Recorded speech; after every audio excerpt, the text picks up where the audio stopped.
Shalom Lehulam, sou o Pablo Felipe, seja bem-vindo ao canal do Aleph ao Tavi, onde nós estudamos a palavra, o Tanar, com base no texto hebraico. Estamos aqui no capítulo 1, versículos 7 e 8 do profeta Isaías, Navi Ishayahu, Perek Aleph. Neste versículo 7 e versículo 8, nós temos a continuação da palavra do Senhor àquela geração do povo de Israel. E aqui nós temos uma descrição do estado daquele povo, daquela nação. Diz o versículo 7, Artserhen Shemamah, Arehem Sherufot Esh, Admaterhem Lenegderhem Zarim Ochelim Otar, Shemamah Kemakperat Zarim, Venotra vat Zion, Kesuká Vekharem, Kimeluna Vemiksha Keir Netzurah. Vamos entender esse texto, começando pelo versículo de número 7. Eu já te convido a se inscrever no canal.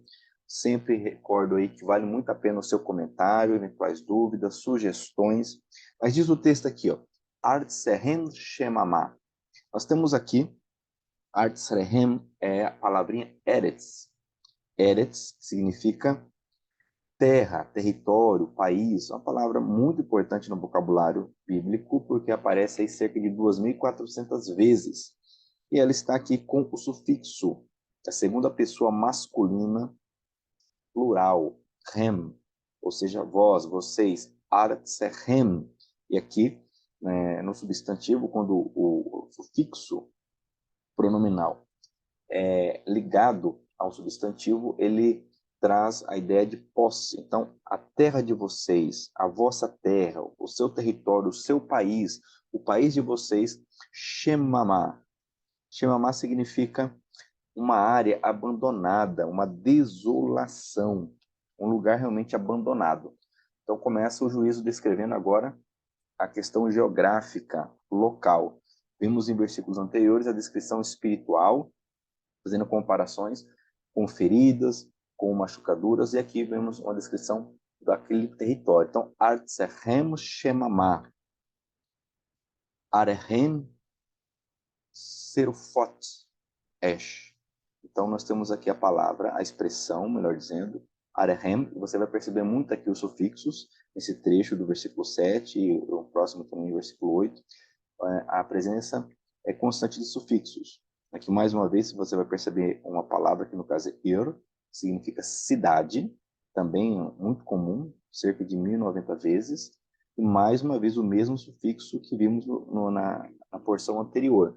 Então, eu tenho o plural, construto de cidades, né? O plural de Ir é Arim, e no construto, Arei, ok? Arehem. Arehem, suas cidades, as cidades de vocês, as suas cidades, ok? Serufot. Serufot é uma conjugação de saraf. O verbo que significa queimar, arder, pegar fogo. Nós temos, por exemplo, os serafins, que aparecem também em Isaías, em outra porção, quando ele tem a visão do trono do Senhor. Os serafins, os seres ardentes, vem justamente desse verbo saraf. Também as serpentes ardentes que aparecem lá na peregrinação do povo no deserto, também usa-se essa mesma raiz, saraf. E nós temos aqui essa palavrinha serufá, okay, que está justamente aqui no plural. Nós temos então aqui esse verbo queimar, ok? Está no kal, um particípio passivo feminino, serufá, ou seja, algo queimado. Como se refere à cidade, ir, né, as suas cidades, está no feminino, porque ir é uma palavra feminina no hebraico, serufá, então está queimada, e como temos aqui o plural, né, arehem, as suas cidades estão queimadas. Serufat esh, queimadas, literalmente, queimadas com fogo, ok? Esh, fogo, aparece cerca de 380 vezes no texto bíblico, ok? Então, Artserhem Shemamah, Arehem Serufot Esh. E aqui nós temos a primeira porção desse versículo, temos o atinar aqui justamente debaixo da palavrinha esh, ok? Separando essa primeira porção. Continuando a descrição, vamos perceber aqui alguns paralelos. Então, ad materem é a palavra adamá, ok? Adamá, e mais uma vez, nós temos o mesmo sufixo, ok? Ou seja, adamá, que significa terra, solo, chão, funciona como sinônimo de eretz, né? Aqui no início do versículo. Então, um paralelo entre eretz e adamá, ok? Então, a sua terra, que é a terra de vocês, ok? O território de vocês. Lenegdehem zarim. Vamos por partes aqui. Então, nós temos essa expressão lenegdehem, que é a junção da preposição le, ok? Para, em direção a. Neged. Neged significa diante, em frente de. Cerca de 150 vezes ocorre. Leneged é na presença de, diante dos olhos, diante de alguém. E mais uma vez você percebe o mesmo sufixo.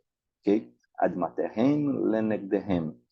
Diante de vocês, diante dos vossos olhos. Então, a terra de vocês, ok? Diante dos olhos de vocês, zarim. Zarim é plural de zaro, ok? Zar que significa estrangeiro, estranho, ok? Algo diferente, dependendo do contexto, mas basicamente aqui a ideia de um não israelita, pessoas de fora da terra de Israel. Então veja bem, ad materhem lenegderhem zarim, ok? Ou seja, a terra de vocês, diante dos vossos olhos, os estrangeiros, orrelim. Orrelim significa devoram, consomem, comem. É a conjugação do verbo ahal, verbo comer, consumir, que está no particípio masculino plural. Eles comem, eles devoram diante de vocês. Os estrangeiros devoram diante de vocês. Otar. Ok? Então, veja bem. Nós temos aqui esse sinalzinho, que é o et, sinal do objeto direto. Ok? E mais uma vez um sufixo aqui, a terceira pessoa feminina singular, ela, referindo-se a Adamá.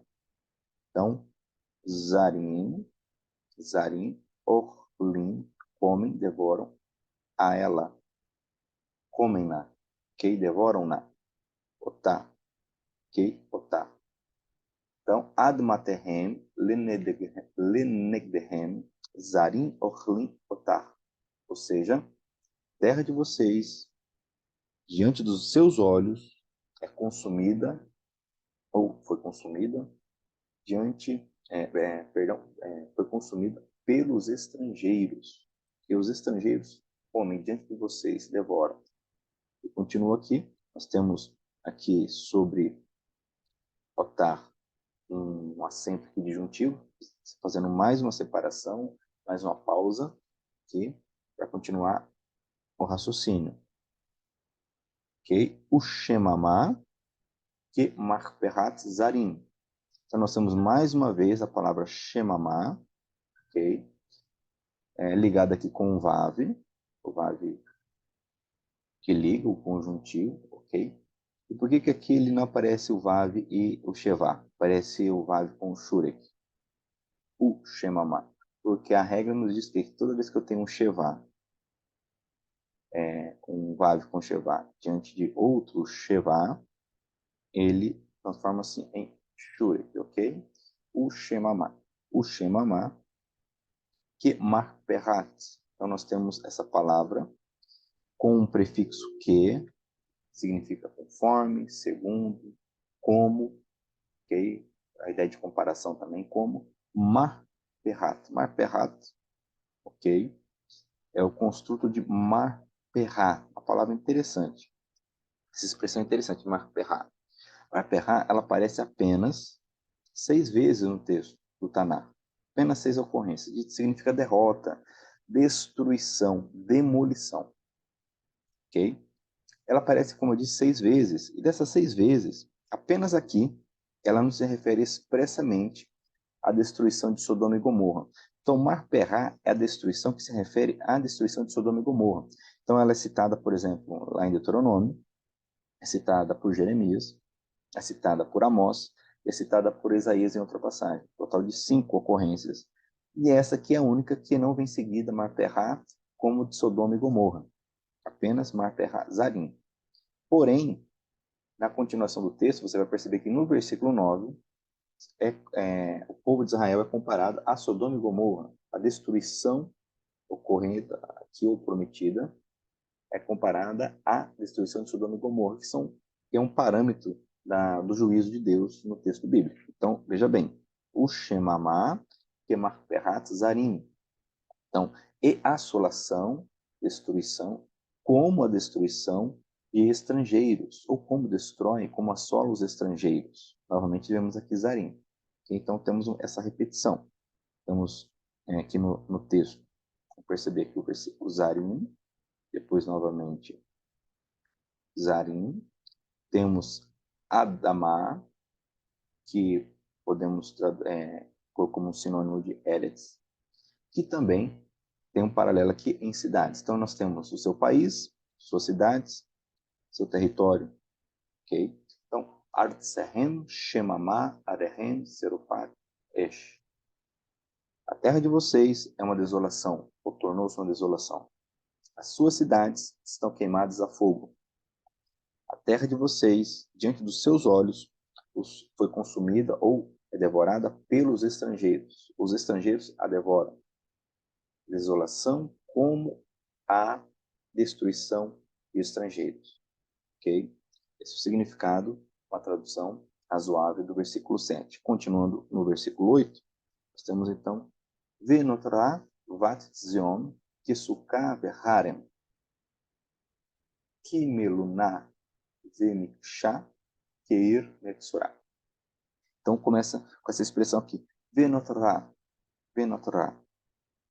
É a conjugação desse verbozinho aqui, que tem como raiz o iod, o tav, e o resh. É um verbo fraco, uma vez que ele começa com iod, que muitas vezes ele desaparece na conjugação, como é o caso aqui. Você percebe que não há o iod aqui, que ele é substituído por esse rolen vav. Aqui nós temos, mais uma vez, o vav, na sua forma clássica, né? A regra, o vav com shevá, ligando o versículo 8 ao versículo 7, nessa continuação.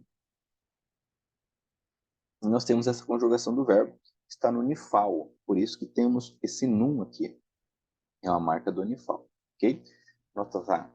Notorá significa, ou melhor, esse verbo significa restar, ser deixado como sobra, ok?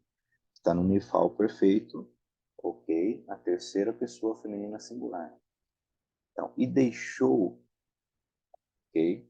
E restou, e ficou, sobrou, Vat Zion. Vat Zion é um nome. Vat, filha. Ok, Bat, filha. Perceba que nós não temos aqui o Dagesh no Bet. Por quê? O Dagesh fraco cai aqui. Porque ele é antecedido por essa vogal. Como é antecedido por uma vogal, o Dagesh fraco cai. Então, em vez de Bat Zion, temos Vat Zion, filha de Sião. Então, o título, dependendo aí a tradução em português, aparece cidade de Sião, ok? Referindo-se à terra de Israel, uma forma poética de se referir à Terra Santa. O Monte Sião, Sião, filha de Sião, pai de Sião. Então, e restou, sobrou a filha de Sião. E nós temos uma comparação na continuação aqui. Então, que suká, harem, que, como nós já vimos agora há pouco, essa preposição que traz uma ideia de conforme, como, segundo, suká, como uma cabana. Palavra muito importante, aqui no caso cabana, suká, cabana, é uma cabana bem frágil, não se confunde com a tenda ohel, outra palavra, ohel, que era utilizado como habitação, ok, como realmente o lar físico, né, A cabana, por sua vez, é algo, o sukkah, uma ideia transitória, uma cabana feita de ramos, esteiras, algo bem provisório. Tanto que a festa das cabanas, festa chamada de Sukkot, que é o plural de sukkah. Sukkah, cabana, Sukkot, cabanas, ok? Então, que sukkah? Então, restou, sobrou a filha de Sião, como uma cabana, ok? Vê harem, vê a preposição B, também sendo da guest, por quê? Você vai perceber justamente o que lá no versículo, que é antecedida, veja bem, por novamente, por uma. Desculpa, estou no lugar errado aqui. É novamente precedida pelo kamitz-re, ok? Então, uma vogal. Uma vez que temos uma vogal, esse dagesh fraco ele cai. Então, não temos B, Haren, nós temos B, Haren. Por sua vez, também o dagesh do Kaf também cai, porque ele é antecedido por uma semivogal, um shevá sonoro. Por isso que é chamado esse pontinho de dagesh fraco, porque não raro ele desaparece. Pois bem, então, Kesuká de harem, ok? Vê no em, significa, né? Como uma cabana na vinha, ou seja, na plantação de uvas. Eu tenho a palavra aqui, kerem, kerem, um substantivo segolado. Kerem, ok? Por que que aqui eu tenho na frase um kametz, harem, e não herem? Porque eu tenho uma pausa forte aqui. No versículo, eu tenho uma pausa forte causada por esse sinalzinho, que é o atiná, ok? Esse sinalzinho que marca a primeira parte, a primeira grande divisão do versículo. De duas grandes divisões, a primeira é marcada pelo atiná. É causa uma pausa que alonga. Então, em vez de segol, eu tenho kametz, ve harem. Então, ve notzara, pat zion, kesuká ve harem. Restou a filha de Sião, ou restou somente a filha de Sião, como uma cabana no meio da vinha, que é algo realmente frágil, transitório, sem segurança alguma. Continua. Outro comparativo, nós temos aqui novamente essa preposição que. Olha que interessante, aqui ela não está com o Sheva, mas está com Hirik. Eu não tenho que, mas tenho que. Que, por quê? A regra nos diz que essas preposições be, que e le, quando se depara com outro Sheva, Sheva com Sheva, o Sheva da preposição torna-se um Hirik. Que. Então, tem esse comparativo, ok? Que. E compara com essa palavrinha aqui, meluná. Meluná é uma palavra interessante, significa uma estrutura frágil que o guarda utilizava nos campos. Realmente algo bem improvisado para aquele trabalhador noturno ali nos campos, ele fazia simplesmente para pernoitar. E aparece apenas duas vezes, todo o Taná. Aqui e em Isaías 24:20. É uma palavra, podemos dizer, rara no texto bíblico, meluná. Então, fazendo outro comparativo, como o que meluná de miksha. Então, temos essa preposição B, novamente sendo dagesh, pela mesma razão que vimos antes. Okay? Então, V. Então, que meluná, V miksha. Como um meluná em um miksha, em uma miksha. Miksha é um pepinal, uma plantação de pepinos, ok? Também aparece apenas duas vezes, aqui em Isaías 1:8, em Jeremias 10:5, ok? E mais uma comparação, nós temos na continuação aqui, que ir como uma cidade. Vimos agora há pouco, ir cidade, ok? Ir como uma cidade, Netsurá. Netsurá, ok? É uma conjugação de natsar. Natsar significa manter-se vigilante, guardar, proteger. Nós vemos em Provérbios, muitas vezes, note-se, guarda, né, a lei guarda, a instrução guarda a sabedoria. Então, natsar de ser vigilante, guardar, proteger, e aqui está no calo, no particípio passivo. Tá? Da mesma forma que vimos no versículo 7, em relação ao verbo queimar. Então, uma cidade guardada, uma cidade vigiada, uma cidade sitiada. Então, vamos perceber, vamos ver todo o versículo aqui. Olha que interessante.